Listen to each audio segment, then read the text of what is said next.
श्रोते हो, यशोदेचा कान्हा वरदा मेहेंदळे यांची नेहा खरे यांनी घेतलेली मुलाखत आता आपण ऐकूया. श्रोते नमस्कार. वात्सल्य ट्रस्ट ही संस्था गेली 40 वर्ष अनाथालय चालवते. हजारो मुलांना मायेची पाखर, हक्काचं घर या संस्थेनं दिले. ह्याच संस्थेमध्ये अत्यंत तळमळीने काम करणाऱ्या वरदा मेहेंदळे यांना आज आपण आमंत्रित केले. वरदाताई नमस्कार. नमस्कार. वरदा मेहेंदळे ह्या वात्सल्य ट्रस्टच्या अलिबाग शाखेच्या दत्तक प्रकल्पाच्या उपप्रमुख म्हणून कार्यरत आहेत. निर्मला निकेतनमधून BSW समाजसेवा विषयामध्ये त्यांनी पदवी संपादन केली आणि 30 वर्षाहून अधिक काळ सामाजिक कार्यामध्ये वेगवेगळ्या प्रकल्पांमध्ये उपक्रमांमध्ये त्या सहभागी होत असतात. यापैकी 20 वर्षाहून अधिक काळ त्या वात्सल्य ट्रस्ट या संस्थेशी जोडलेल्या आहेत. त्यांच्या कार्याची दखल घेऊन अंधश्रद्धा निर्मूलन समितीने त्यांना सावित्रीबाई फुले पुरस्काराने सन्मानित केले आहे, तर पुण्याच्या शाश्वत हॉस्पिटलने विशेष कार्य पुरस्काराने त्यांना गौरवलं आहे. वरदाताई, आज आम्हाला वात्सल्य ट्रस्ट या संस्थेच्या अलिबाग शाखेविषयी जाणून घ्यायचे आहे. विशेषतः तर मुळात ही अत्यंत लोकप्रिय सामाजिक संस्था आहे. या क्षेत्रामध्ये काम करणारी अनेक कार्यकर्त्यांनी आपलं तन मन धन या संस्थेसाठी समर्पित केलेलं आहे. तर अलिबाग शाखा कधी स्थापन झाली आणि तिचं काम काय स्वरूपाचं आहे? जसं की आपण म्हणालात की गेली 40 वर्ष वात्सल्य ट्रस्ट ही मुंबईमध्ये एक नोंदणीकृत दत्तक संस्था म्हणून कार्यरत आहे. त्यावेळी डॉक्टर आठवले, श्री निजसुरे, गजानन दामले, अनंतराव कुलकर्णी, संजीवनीताई रायकर आणि आत्ता देखील कार्यरत असणारे नागनाथ सराफ, नानाथ भागवत आणि माधव आठवले असे काही अतिशय तळमळीने कार्य करणारे कार्यकर्ते यांच्या आग्रहास्तव अलिबाग येथे वात्सल्य ट्रस्टची स्थापना केली गेली. त्याच वेळेला अलिबागमध्ये गीताताई वैशंपायन म्हणून प्रोफेसर मराठीच्या JSM कॉलेज अलिबाग येथे कार्यरत होत्या. त्यावेळेला असं लक्षात आलं की 5 ते 6 बालकं आम्ही अलिबागमधनं मुंबई वात्सल्य ट्रस्टला पुनर्वसनासाठी म्हणून घेऊन आलो आणि त्याच वेळेला दामले काका, आठवले काका यांच्या मनात हे विचार ऑलरेडी गुंजत होते की आता आपण थोडंसं बाहेर जाऊन, मुंबईच्या बाहेर जाऊन विस्तार करूया. मग समविचारी अशा गीताताईंची त्यांची भेट झाली आणि मग वात्सल्य अलिबाग याचा विचार सुरू झाला. त्याच वेळेला सरकारने देखील 2005 मध्ये दत्तक संस्था ही फक्त मुंबईमध्ये न ठेवता किंवा पुणे, मुंबई अशा शहरात ठिकाणी न ठेवता प्रत्येक जिल्ह्यामध्ये एक दत्तक संस्था असावी असा एक विचार पुढे आला महिला बाल विभागामध्ये.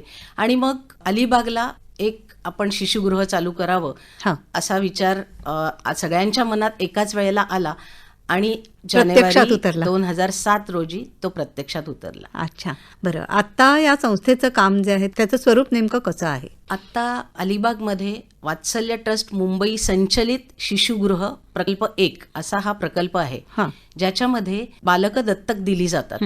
पण अलिबाग शाखा जी आहे ही आता परिपूर्ण आहे. आमचं स्वतःची आमची इमारत आहे. ऑफिस कर्मचारी धरून 20 कर्मचारी आमच्याकडे आहेत. आम्ही कुठल्याही प्रकारची गव्हर्नमेंट ग्रांट घेत नाही, मात्र मान्यताप्राप्त संस्था आहे. महिला बाल विभागाकडे मान्यता आम्हाला मिळालेली आहे. लायसन्स आहे अडॉप्शनचं. इंडियन अडॉप्शन बरोबर आम्ही फॉरेन अडॉप्शनलाही बालकं देतो. आणि 0 ते 6 वयोगटातल्या 10 बालकांची परवानगी आम्हाला आहे. 10 बालकं आम्ही ठेवू शकतो. पण आमचा जिल्हा मोठा आहे आणि अलीकडे तुम्हाला माहिती आहे की अनेक असे प्रसंग घडतात की बालकांच्या ऍडमिशन्स वाढायला लागलेत आणि जिल्हा मोठा आहे, मुंबईच्या जवळ आहे, त्याच्यामुळे आमच्याकडे 10 जरी बालकांची परवानगी असली तरी अनेकदा आमच्याकडे 15 अगदी 18 पर्यंत देखील बालकांना आम्हाला ऍडमिट करून ठेवावं लागतं, सांभाळावं लागतं. बरोबर. अनाथ बालक असं जे म्हटलं जातं तर त्याची कायदेशीर व्याख्या सांगाल का? कायदेशीर व्याख्या खरं तर अनाथ बालकांची अशी आहे की ज्यांना 1 किंवा 2ही पालक नाहीत, ते मृत झालेले आहेत, अशा बालकांना खरं तर अनाथ बालक म्हटलं जातं. जेव्हा बालसंरक्षणाचा विषय येतो त्यावेळेला फक्त पालक नसलेली बालकं ही अनाथ न धरता जी बालकं सुरक्षित नाही आहेत, ज्यांचं पालन पोषण कुटुंबामध्ये होऊ शकत नाही, अशा सर्व बालकांना अनाथ बालकं म्हणून संबोधलं जातं. अच्छा. तुमच्याकडे ही लहान बाळं कशा प्रकारे येतात, त्याची काय प्रक्रिया? म्हणजे संस्थेमध्ये खाली पाळणा ठेवलेला आहे, तिथे कोणी बाळ ठेवून जातं का प्रत्यक्ष भेटून पालक किंवा अन्य कोणी आपल्याकडे सोपवतात का, पोलिसांमार्फत येतात मुलं? हा खूपच छान प्रश्न आहे. पाळणा तर लावलेलाच आहे. आता तर गव्हर्नमेंटचं असं नोटिफिकेशन आहे की जिथे जिथे शक्य आहे तिथे तिथे पाळणा आणि त्याच्यावरती एक ॲरो करून इथे पाळणा उपलब्ध आहे अशा पद्धतीचं नोटीस लावायची, म्हणजे जिल्हा रुग्णालय किंवा एसटी स्टँड अशा ठिकाणी, जेणेकरून त्या बाळाला लवकरात लवकर त्या पाळण्यामध्ये ठेवून सुरक्षित ठिकाणी हलवता येईल. तर पाळणा तर लावलेलाच आहे, पण आजकाल पाळण्यामध्ये बाळं टाकण्याचं प्रमाण हे पूर्वीपेक्षा कमी झालंय आणि त्याऐवजी इतरत्र बाळं टाकली जातात, त्यांच्या सेफ्टीचा प्रश्न होतो. तुम्ही म्हणताय बाळं टाकली जातात, तर हा शब्द ऐकायला कुठेतरी फार कठीण वाटतोय. ऐकायला कठीण जाते, पण प्रत्यक्षात तसंच घडतं की ती बाळं लिटरली टाकली जातात गाडीच्या खाली. नाईलाजाने. अच्छा. नाईलाजच असतो. आता कसं होतं, आता आम्ही हल्ली तर असं म्हणतो की आम्ही बाळांची बाळं सांभाळतोय. मी असं म्हटल्यावरती तुमच्या भुवया उंचवतील. बाळांची बाळं, याचं कारण असं आहे की आमच्याकडे 10 बालकांची परवानगी आहे. आत्ता सध्या आमच्याकडे 7 बालकं आहेत, त्यापैकी 3 बालकं ही 14 वर्षाच्या मुलींची बालकं आहेत. बापरे. म्हणून मी असं म्हटलं की आम्ही बाळांची बाळं सांभाळतोय. म्हणजे हे विदारक रूप आहे. तुम्ही मला प्रश्न विचारलात की तुमच्याकडे बाळं कशा पद्धतीने येतात, कुठल्या प्रकारे येतात, तर आमच्याकडे हॉस्पिटलमध्ये सोडून दिलेली बाळं की ज्यांना काही स्पेशल नीड आहे, विशेष बालकं आहेत, व्यंग आहे, दिव्यांग आहेत, अशी बालकं ज्यांना आई वडील सांभाळू शकत नाहीत, असं एखादं कपल आहे की ज्यांना आर्थिकदृष्ट्या बाळ परवडत नाही, असं बाळ आमच्याकडे सरेंडर डॉक्युमेंट बनवून बालकल्याण समितीच्या आदेशाने पाठवलं जातं. काही बालकं कुठेतरी रस्त्यावर सोडलेली, पुलाखाली सोडलेली अशी बालकं पोलिसांकरवी आमच्याकडे येतात. आता आमच्याकडे येणारी बालकं असतात ही 2 पद्धतीची येतात. काही बालकं ज्यांना काळजी आणि संरक्षणाची गरज आहे ती टेम्पररी असतात, आणि काही बालकं ही अबॅन्डन्ड किंवा सरेंडर असतात, जी दत्तक पात्र असतात. आमच्याकडे आल्यानंतर आता तुम्हाला माहिती आहे की ज्युव्हेनाईल जस्टिस ॲक्टनुसार आल्या आमच्याकडे ॲडमिशन झाल्या त्यांना आम्हाला काराच्या पोर्टलवरती अपलोड करावं लागतं. अच्छा, बरं. आता सेंट्रल अडॉप्शन रिसोर्स अथॉरिटीमध्ये आम्हाला 2 ऑप्शन्स असतात की अडॉप्टेबल आणि नॉन अडॉप्टेबल. CNCPची बालकं, केअर अँड प्रोटेक्शनची गरज असलेली बाळक आणि दत्तक पात्र बालक, अशी 2 विभागणी त्याच्यामध्ये करतो, आणि अशा दोन्ही प्रकारची बालकं आम्ही सांभाळतो.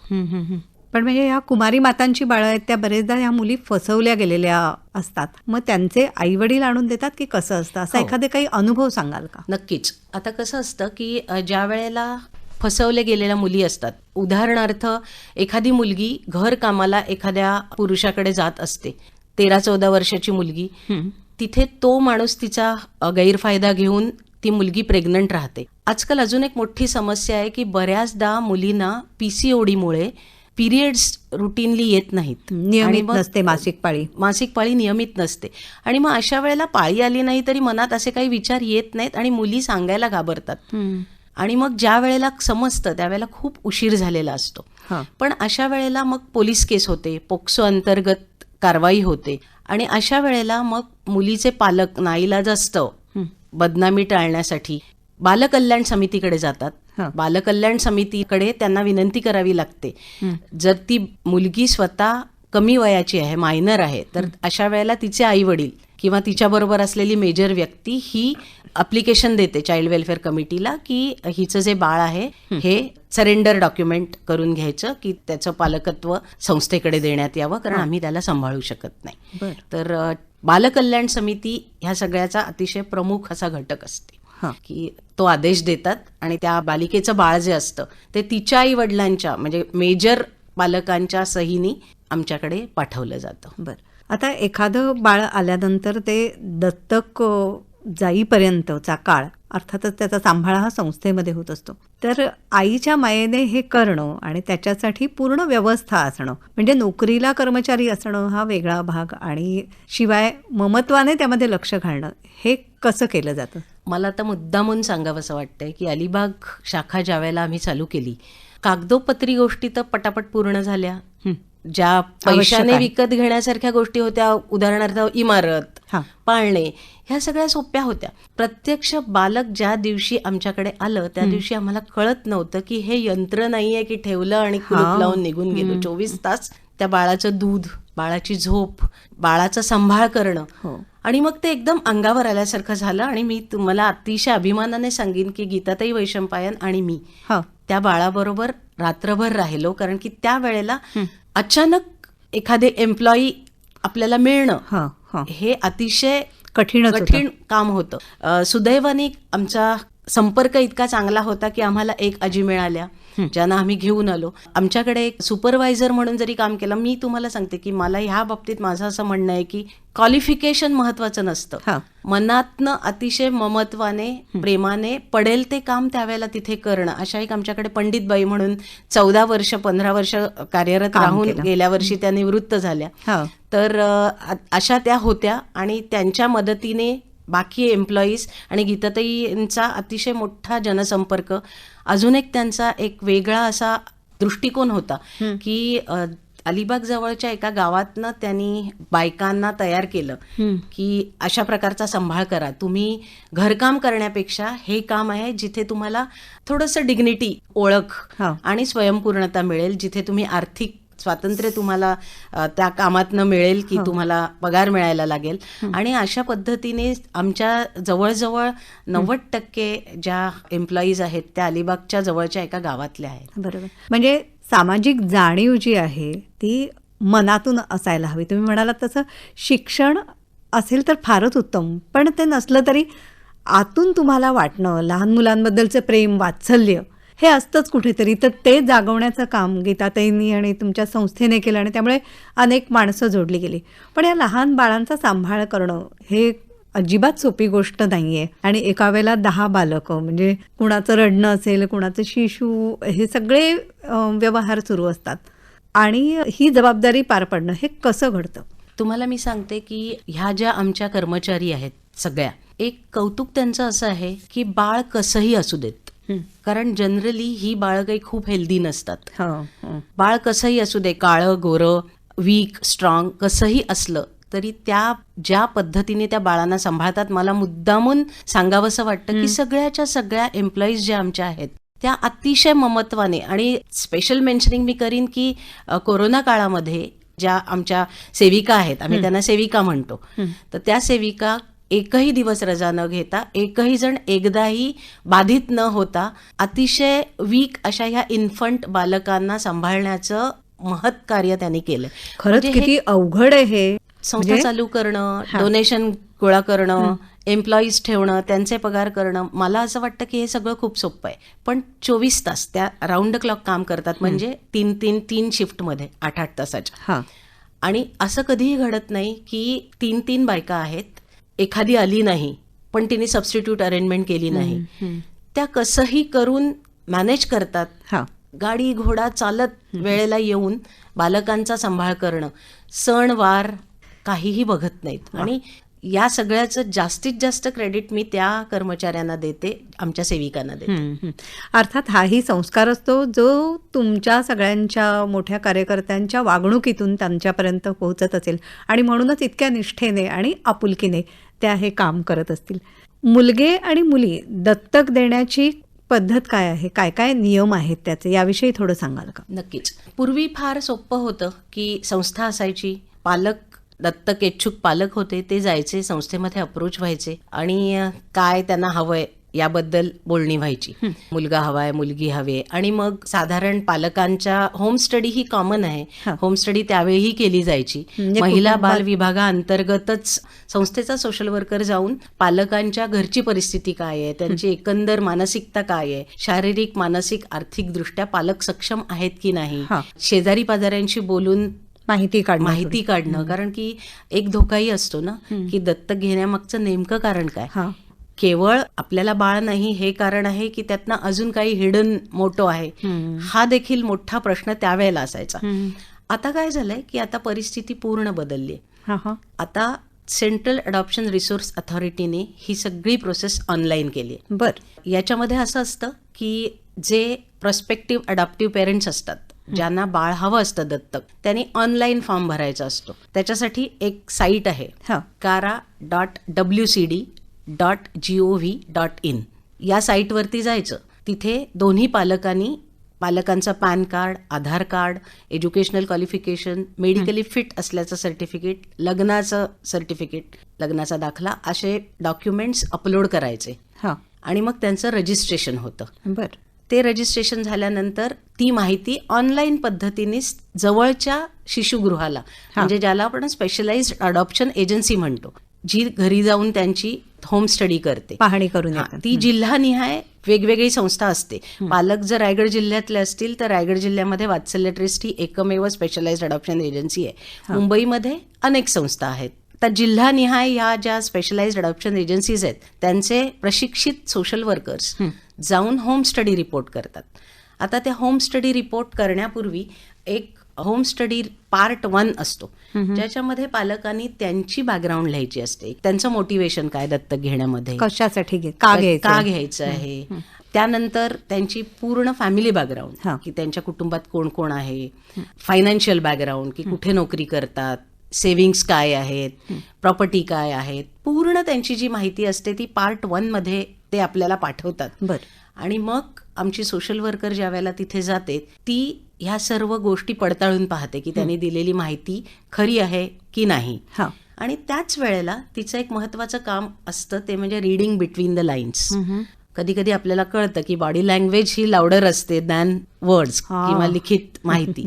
तर प्रत्यक्षात घरी गेल्यानंतर कुटुंबातला कोणाचा थोडा जरी विरोध जाणवला तरी ते आपण मार्क करायचं असतं आणि मग संस्थेमध्ये परत येऊन होम स्टडी रिपोर्ट पार्ट 2 तयार करायचा असतो, ज्याच्यामध्ये स्वच्छ शब्दामध्ये आपण आपला ओपिनियन द्यायचा असतो की आपल्याला या कुटुंबाबद्दल काय वाटतं. ही जी सगळी प्रोसेस आहे याची 6,000 रुपये इतकी शासनाने ठरवलेली फी आहे.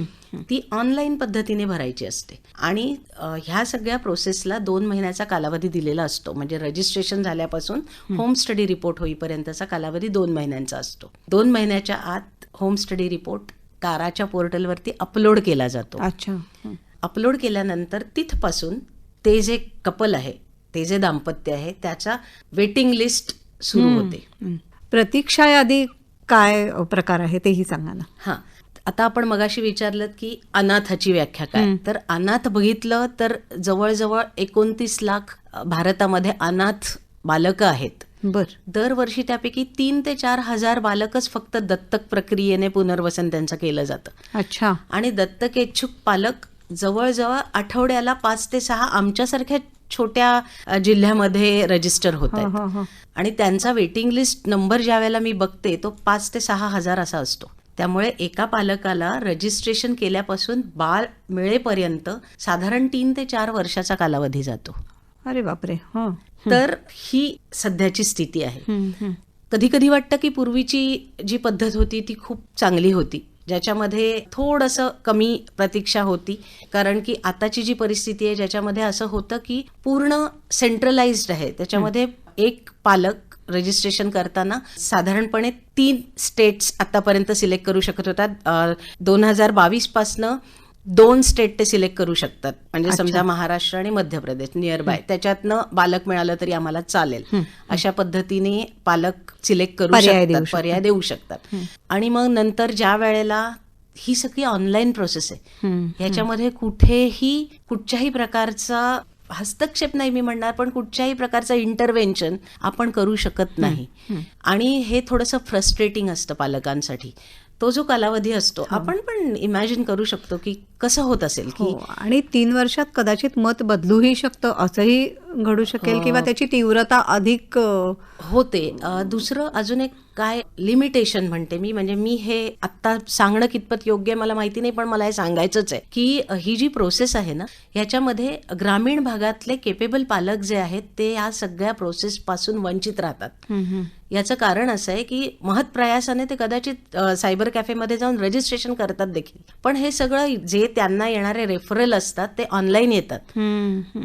वेळोवेळी मेल चेक करणं, आलेला रेफरल 48 तासाच्या आत बेबी रिझर्व्ह करणं, आता ही सगळी प्रोसेस होत नाही. आणि मग चांगले चांगले पालक 3-3 वर्षानंतर कंटाळून वेगळा काही मार्ग देखील पत्करू शकतात आणि ज्याच्यामधनं वेगळ्या पद्धतीने बालक मिळवण्याचे प्रयत्न देखील होऊ शकतात. त्यामुळे क्वचित प्रसंगी ही जी सगळी प्रोसेस आहे ही चांगल्या उद्देशाने केलेली आहे की कुठच्याही प्रकारचं चाइल्ड ट्रॅफिकिंग होऊ नये हा मुख्य उद्देश होता.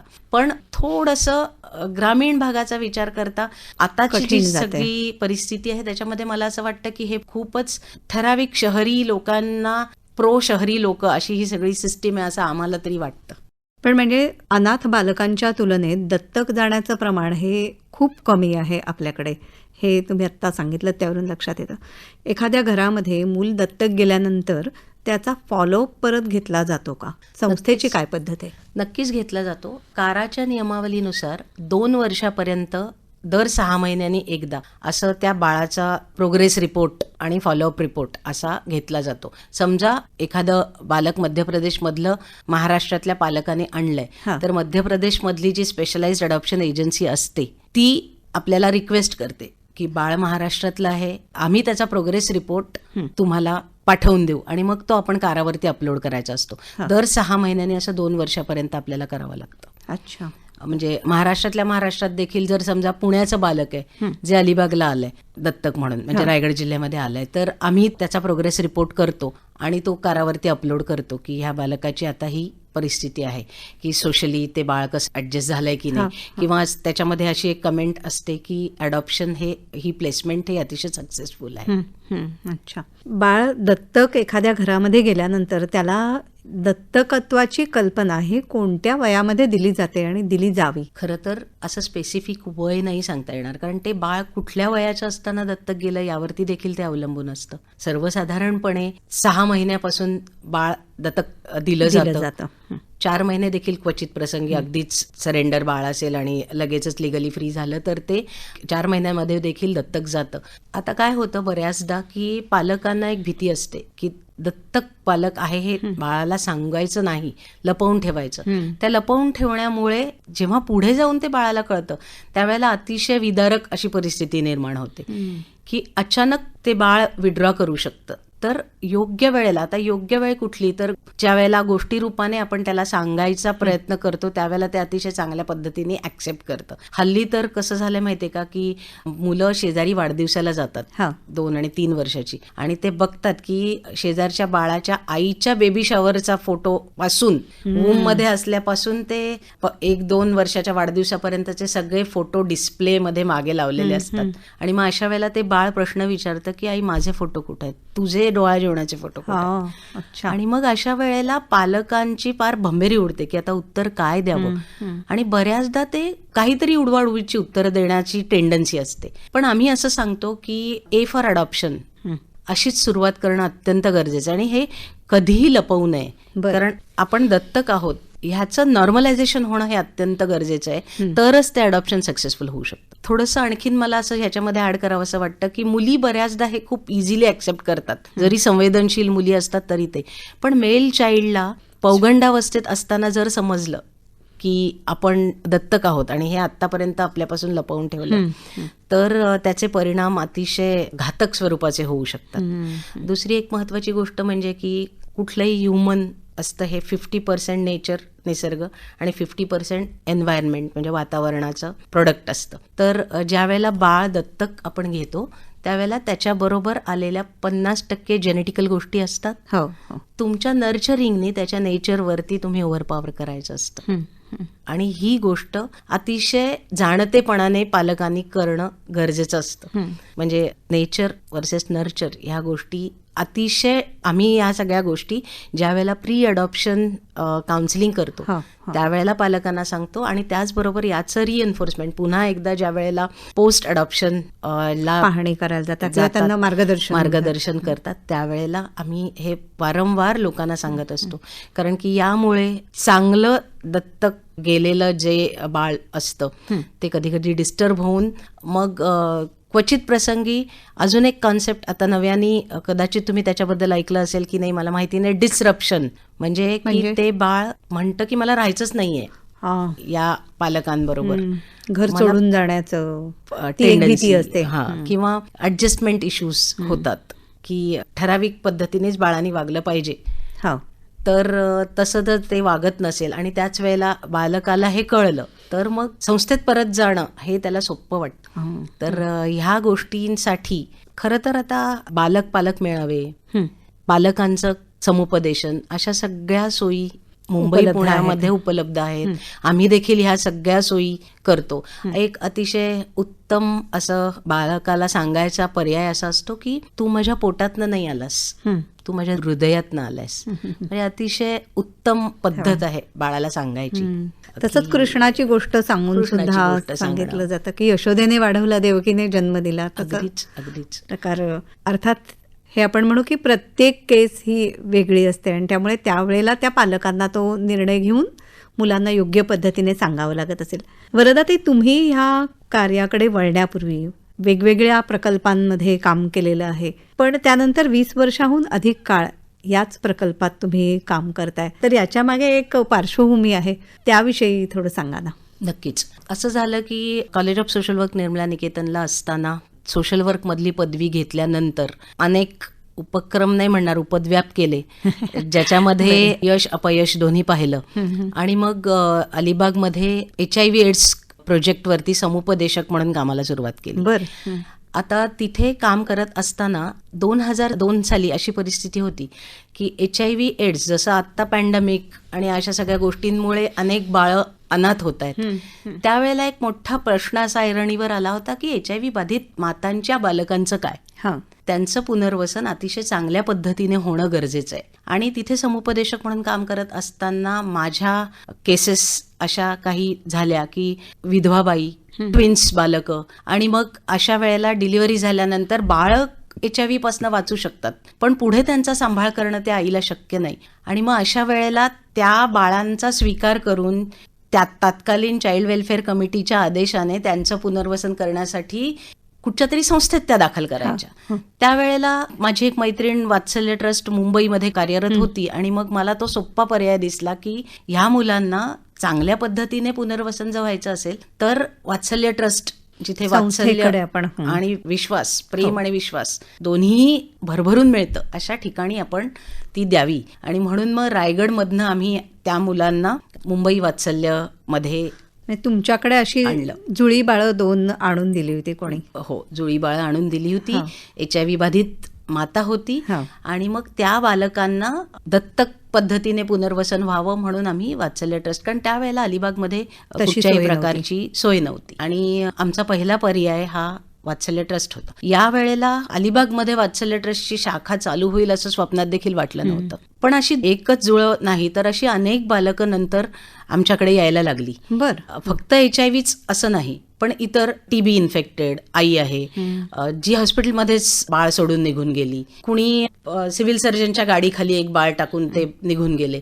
तर अशी बाळं मिळायला लागल्यानंतर मग थोडंसं असं झालं की रिक्षावाले वगैरे माझ्याकडे ती बाळं आणून द्यायला लागली की ह्या ताई करतात काम, त्या मुलांचा सांभाळ किंवा मदत करतील. मग त्याच वेळेला जसं आपण बघितलं की गजानन दामले, रायकरताई यांचा मानस होताच की अलिबागमध्ये आणि गीताताईंचा. आणि त्याच वेळेला आणखीन एक अतिशय कौतुकास्पद गोष्ट म्हणजे आत्ताच्या प्रकल्प प्रमुख शोभाताई जोशी, ज्यांनी त्यावेळेला मास्टर ऑफ सोशल वर्क ही पदवी केवळ वात्सल्याचं काम करण्यासाठी घेतली. अच्छा, त्याच्यासाठी शिक्षण वयाच्या 50व्या वर्षी. बरं. आणि ही खूप कौतुकास्पद गोष्ट आहे. आता त्या प्रकल्प प्रमुख आहेत आणि त्या नक्कीच आमचा आदर्श आहेत की काय काय करू शकतो आपण.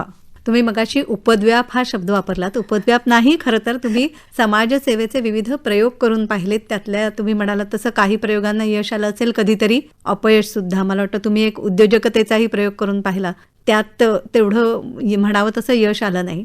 परंतु वात्सल्याचं हे काम जे आहे हे तुमच्या त्या आईला खूप काही देणारं आहे, समाधान देणारं आहे. त्याविषयी सांगा ना.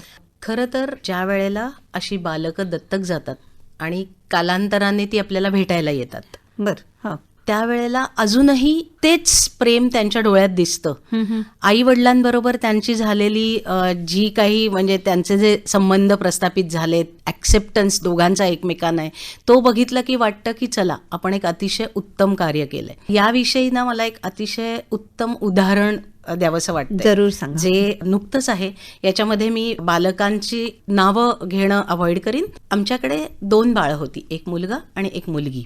वात्सल्य ट्रस्ट अलिबागमध्ये दोघंही होती. मुलाचं वय होतं 3 वर्ष, मुलीचं वय होतं 4 वर्ष. आता मगाचपासून आपण बोलतोय की दत्तक बालक, अनाथ बालक, याच्यामध्ये अजून एक प्रकार असतो की स्पेशल नीड बालक, जी दत्तक जाणं अतिशय अवघड असतं. आणि मला हे मुद्दाम नमूद करावं असं वाटतंय की स्पेशल नीडवाली बालकं जी असतात ती फॉरेन अडॉप्शनमध्ये नक्की जातात. अच्छा. भारतीय स्पेशल नीडची बालकं फार दत्तक घेत नाहीत. म्हणजे आमचं असं अधिक मोठं आव्हान वाटत असेल. एक मोठं आव्हान वाटतं. मुळात आधी आपल्याला बाळ नाहीये, त्यातनं घेऊन घ्यायचं, तर ते स्पेशल नीड बाळ घ्यायचं, मग त्याची ट्रीटमेंट आणि ते रोज बघणं. थोडासा फॉरेनर्सचा अप्रोच थोडासा वेगळा असतो. तर कदाचित त्यामुळे असेल, पण फॉरेन अडॉप्शनला स्पेशल नीडवाली बालकं जातात. आमच्याकडची ती जी बालिका होती ती स्पेशल नीडवाली होती, तिला ब्लिडिंग डिसऑर्डर होती. अच्छा. तर त्या ब्लिडिंग डिसऑर्डर असलेली ही बालिका आणि तिच्याच बरोबर संस्थेमध्ये दाखल झालेला एक छोटा मुलगा. तो मुलगा चाइल्ड ट्रॅफिकिंग मधनं, म्हणजे त्या बाळाला विक्रीच्या केसमध्ये तो दाखल झालेला होता. आणि मग कालांतराने त्या केस सगळ्या बंद होऊन तो लिगली फ्री होऊन, नाही संस्थेत राहत असताना त्या केस चालू होत्या, पण नंतर कालांतराने तो लिगली फ्री झाला आणि दत्तक पात्र झाला. बरं. हा. आता ही जी आमची स्पेशल नीडवाली बालिका होती तिला कॅनडामधल्या एका कपलनी दत्तक घेतलं. अच्छा. स्पेशल नीडवाली ब्लिडिंग डिसऑर्डरवाली असून देखील ती सगळी जी प्रक्रिया होती, खरं तर आमच्या शोभाताई नेहमी म्हणतात की बाळ जेव्हा दत्तक जातं ना त्यावेळेला मुलगी सासरी जातानाचं जे असतं ना आपली भावना, आई. अगदी त्याच भावना आमच्या होत्या. एक तर प्रचंड काळजी वाटत होती की ही द्वाड मुलगी आहे, तिला ब्लिडिंग डिसऑर्डर आहे, ती बघायचीच नाही चालताना, इतकी पडायची आणि तिचं रक्त थांबायचं नाही. म्हणजे आम्ही रात्र तिचं रक्त थांबण्यासाठी प्रयत्न करायचो, औषध द्यायचो, बर्फ लावायचो. समहाऊ ह्या सगळ्या प्रोसेसमधनं जाताना हे तुम्ही जसं मला मगाशी प्रश्न विचारलात की एक ममत्व, तर ते हे एक्झॅक्ट हेच असतं की मुलगी सासरी जाताना जे असतं तसंच. त्यात ही कॅनडाला साता समुद्रापार. बरं, फॉरेनरचा अप्रोच कसा असेल याबद्दल आपण अनभिज्ञच असतो. जरी त्यांचा होम स्टडी रिपोर्ट आला, सगळं चांगलं असलं, आपण वाचलेलं असलं, खूप सारे नियमांनी सगळे बांधले गेलेले असले, तरी देखील शेवटी माहिती नसतं आपल्याला की आपल्या डोळ्या देखत पण राहणार नाहीये. पण ह्या पर्टिक्युलर केसमध्ये आमचा अनुभव अतिशय उत्तम आहे. पालक अप्रतिम. त्यांना पहिली मुलगी 20 वर्षाची, दुसरी मुलगी 5 वर्षाची आणि तिसरी ही त्याने दत्तक घेतली. अच्छा. आई वडील शिक्षक दोघंही जण, म्हणजे काही खूप श्रीमंत वगैरे असंही नाही. थोडे दिवसांनी, म्हणजे साधारणपणे जुलै 22 मध्ये ही मुलगी दत्तक गेली आणि फेब्रुवारी 23 मध्ये तिच्याच बरोबरीने आलेला छोटा आमचा दादा दत्तक गेला. आणि तो दत्तक गेला, तो कोकणामध्ये लांजामध्ये गेला. एका अतिशय सामान्य कुटुंबामध्ये, पण अतिशय प्रेमळ. म्हणजे आम्ही नेहमी म्हणतो की सामान्य कुटुंबामध्ये जी मुलं प्लेस होतात ना ती अतिशय उत्तम पद्धतीने वाढतात. तिथे जो प्रेमाचा ओलावा मिळतो तो इतरत्र खूप श्रीमंत किंवा अशा घराण्यात जर मुलं प्लेस झाली तर मिळेलच असं नाही, कारण तिथे पूर्ण कॉन्सन्ट्रेशननी मुलांकडे लक्ष दिलं जातं. आता असं झालं की एकदा ह्या कॅनडामधल्या मुलीच्या आईनी मला फोन केला आणि त्यांनी अशी इच्छा व्यक्त केली की तो जो दादा आहे तो लहानपणापासून तिच्याबरोबर राहिलाय आणि त्याचे आणि हिचे बहीण भावांचे रिलेशन लाईफ लॉंग राहावे याच्यासाठी आम्ही भारतात येतोय आणि आम्ही त्याला व्हिजिट करतोय. बर. आणि त्याच्यासाठी आम्हाला तुमच्या मदतीची गरज आहे, कारण भाषेचा प्रश्न आहे. खरं म्हणजे कुठचीही संस्था अशा पद्धतीचं काही करेल असं नाही, पण जवळजवळ 600 किलोमीटर प्रवास करून मी आणि माझा नवरा लांजाला त्या पालकांना घेऊन गेलो आणि तिथे त्या भेट घडवली आणि ते जे मोमेंट्स आहेत त्या आजही चेरिश करतात. आणि त्या फॉरेनर बाईचं अजून एक महत्वाचं वाक्य जे मला अगदी इथे कोरलं गेले, ते परदेशी म्हणताय, पण हे वडील तिचे जे आहेत ते भारतीय वंशाचे, पण अनेक पिढ्या तिकडेच राहिले कॅनडामध्ये, आणि ती मात्र फॉरेनरच, म्हणजे कॅनडियनच. तर ती जाताना असं म्हणाली मला की मी का आली आहे माहितीये का, जाताना ही खूप रडली होती आणि तिचा तो आक्रोश माझ्या कानामध्ये होता हा. आणि त्याला रिव्हर्सल थेरपी म्हणून मी आली आहे. आता अच्छा. परत जाताना तिने आनंदात जावं तिला आणि तिचा भाऊ इथून भेटल्यासारखं. जाताना इथून जाताना हा. म्हणजे ती वात्सल्यमध्ये देखील आली. ते 2 दिवस अलिबागमध्ये राहिले होते हा. आणि जाताना तिने तिच्या सगळ्या आयांना मम्मीना प्रेमाने बाय बाय केला अच्छा. आणि आईला मिठी मारून आईच्या कडेवर बसून ती निघून गेली. हा. आणि त्या एका मोमेंटसाठी कॅनडाहून परत भारतात येऊन भावाची भेट घडून आता त्यांचे रिलेशन माझ्या थ्रूच, कारण की लँग्वेज बॅरियर हा एक मोठा विषय आहे, तर अतिशय उत्तम पद्धतीने हे कायमचे राहणार आहेत. आणि हे जे असं उदाहरण आहे ना, हे फार आगळं वेगळं आहे. आगळं आणि हा असा जिव्हाळा प्रेम हे तुम्ही त्या मुलीला लहानपणी तिथे संस्थेमध्ये दिलं आणि तेच परत मिळते असं म्हणायला हवं. नक्कीच हे अशा तऱ्हेचे समृद्ध करणारे अनुभव आणि अर्थात ह्या सगळ्या तुमच्या कार्यामध्ये जोखीम सुद्धा असेल, तर ती सुद्धा तुम्ही ज्यावेळेला वेगवेगळ्या प्रकारची जोखीम स्वीकारली असेल त्यावेळेला घरच्यांचा पाठिंबा हा खूप महत्त्वाचा ठरतो. ती कशा प्रकारची असते त्याविषयी सांगाल? सुदैवाने 100% पाठिंबा मला माहेर आणि सासर दोन्हीकडनं मिळाला. सगळ्यात पहिले म्हणजे पतिदेव, ज्यांनी बालक मुंबई वात्सल्यमध्ये नेऊन देण्यासाठी स्वतः ड्राईव्ह करेपर्यंतचा सपोर्ट केला. मलाच असं नाही, पण शोभाताईंना किंवा गीताताईंना सगळ्यांनाच घरचा पूर्ण सपोर्ट होता आणि त्याच कारणाने हे सगळं आम्ही करू शकतोय. म्हणजे त्यांचा सक्रिय सहभाग पण त्याच्यामध्ये असतोच, की सणासुदीला मुलांना खाऊ देणं किंवा आमची अवेलेबिलिटी बऱ्याचदा रात्री 12 वाजता 1 वाजता 1:30 वाजता बाळ आलं तर संस्थेत जावं लागतं किंवा सणाच्या दिवशी नेमकं बाळ आलं तर सगळं घरातलं टाकून जावं लागतं. अशा वेळेला पूर्ण सहकार्य असतं. पण या पलीकडे रिस्क काय काय आहे ह्या कामामध्ये? या कामामध्ये रिस्क अशी की उद्देश प्रत्येकाचाच चांगला असतो असं नाही. क्वचित प्रसंगी अलिबाग सारख्या ठिकाणी बायकांची मजा बघूया अच्छा असं देखील घडू शकतं. पैशांची ऑफर देणं की आम्हाला हे बाळ द्या, लागतील तेवढे पैसे घ्या, अशा पद्धतीचे प्रसंग देखील. काही एक वेगळे प्रसंग म्हणजे बालकांचा संस्थेमध्ये असताना मृत्यू होणं आणि मग त्याचं दफन केलं जातं, दहन केलं जात नाही छोट्या बाळाचं. आणि मग नंतर जर काही अगदी मानवाधिकारापर्यंत या सगळ्या गोष्टी मानवी हक्क आयोगापर्यंत जातात आणि मग त्यांचे फोन येतात आणि मग कोर्टात केस लागतात. शोभाताईंना तर दफन केलेल्या बाळाला पुन्हा काढून DNA टेस्ट करणं इथपर्यंतचं काम करावं लागलंय. म्हणजे याच्यासाठी एक वेगळ्या पद्धतीची मानसिकता लागते. खूप कठीण आहे हे खूप म्हणजे खूपच अवघड आहे. बाळांचा सांभाळ, बाळाचं हॉस्पिटलायझेशन. आमच्याकडे एक डॉक्टर धामणकर म्हणून पिडियाट्रिशियन आहेत, ज्यांच्या दवाखान्यामध्ये आमच्या बालकांची पूर्ण ट्रीटमेंट केली जाते. आपण मगाशी बघितलं की पालकांचं रजिस्ट्रेशन होतं, त्याच वेळेला बालक पोर्टलवरती जातं, त्याच्यामध्ये चाइल्ड स्टडी रिपोर्ट आणि बाळाचा मेडिकल एक्झामिनेशन रिपोर्ट असे 2 क्रुशियल डॉक्युमेंट्स असतात, जे की अत्यंत महत्त्वाचे असतात, की त्याच्या आधारावरतीच पालक बालकाची निवड करतात.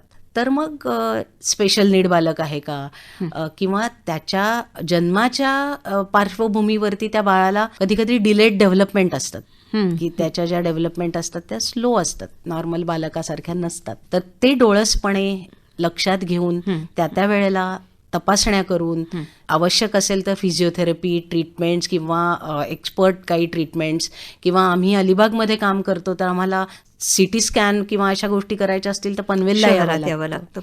तर या सगळ्या गोष्टी खर्चिकही आहेत, वेळमोड्याही आहेत आणि तिथे आम्ही एम्प्लॉईला पाठवण्यापेक्षा आम्ही स्वतः जातो, कारण की महत्त्वाच्या गोष्टी असतात. हे काम अर्थातच साथी हात बडाना तसं आहे की ही साखळी आहे. तुम्हा सगळ्यांची टीम ही खूप चांगली आहे आणि ज्यामुळे तुम्ही अशा प्रकारचं कार्य हे इतकी वर्ष सातत्याने करू शकताय. अगदी शेवटचा प्रश्न की दत्तक मूल घेण्याविषयी पालकांच्या मनामध्ये कुठचाही संदेह राहू नये यासाठी काय सांगाल?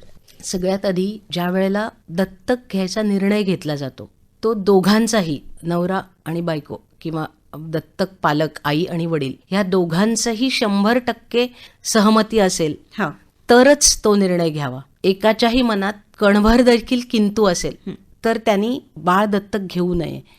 कारण डिस्रप्शन हा फार विचित्र प्रकार आहे. डिस्रप्शन होऊ नये याच्यासाठी आधीच योग्य विचार करायचा. दत्तक घेण्यासाठी एक वेगळ्या प्रकारची मानसिकता लागते. तुम्ही हा प्रश्न विचारलाय म्हणून मी सांगते की मला एक मुलगी आहे. एका मुलीनंतर एक मूल दत्तक घ्यावं अशी माझी खूप इच्छा होती. पण माझ्या आईने समजावून सांगितलं की तू एक बाळ दत्तक घेण्यापेक्षा तू अनेक बाळांना दत्तक देण्याचं काम केलंस तर ते त्याची गरज अधिक आहे त्याची समाजाला. गरज अधिक आहे. आणि तुला बायोलॉजिकल बाळ आहे, ज्याला नाहीये त्याला ते देणं जास्त गरजेचं आहे.